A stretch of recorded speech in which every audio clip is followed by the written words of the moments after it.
Hi, I'm Lebo, Executive Director for Corporate Traveller, and this is Bonnie Smith, General Manager for Corporate Traveller. And today's piece is on travel trends in 2023, the year humanity meets tech. What are your takeouts on the article in regards to aviation going into 2023? Good question, Levs, and great to be here.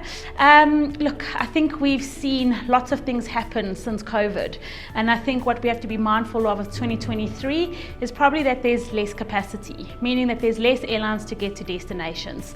And for our travellers, that's quite important, because if they've got less capacity, you're starting to see your fares increase, or we already have started to see fares increase. You've also got the demand of travel peaking up, and so airlines know that their aircrafts are full, airports are full, you cannot get away from travel at the moment, and that impacts what budgets are for the 2023 season. And then probably lastly, and quite important, is what does ticket pricing look like based on fuel?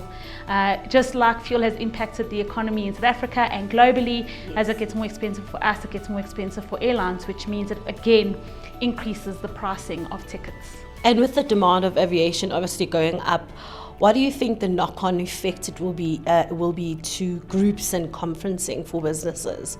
Because it's time to get back together. Thanks, Lebs. That's actually such an important piece. The one element that we've seen corporates come back to the fastest is actually conferencing, meetings, events, and incentives. I think some key pieces there is plan in advance. Advance purchase is very, very important. I think what's also important is you bring an expert on board.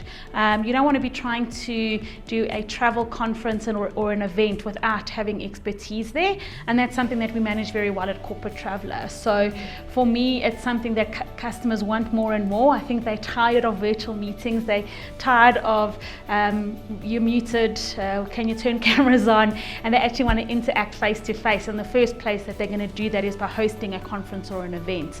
And it's an exciting place to be, but it can also be quite nerve-wracking if it's your first one coming back after COVID, and you want to make sure that it goes very, very well. So how do our customers start to look at their travel policies differently? Yes, Lebs, I think our customers can think of lots of different places to optimize their travel program. One that sticks out for me is probably, what's your policy around hotels?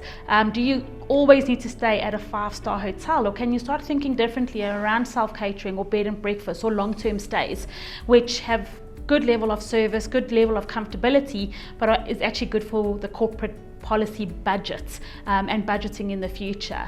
I think when it comes to cars, what's really, really important is customers look through their policy and understand, are you doing long trips, short trips? What can you do differently with your specific company rates, or can you leverage off your TMC's rates?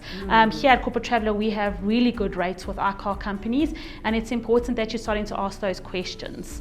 So from a travel policy point of view, customers should be looking at it and thinking differently, and the best place to do that is through your key account manager. Sit down with them and start to talk through it.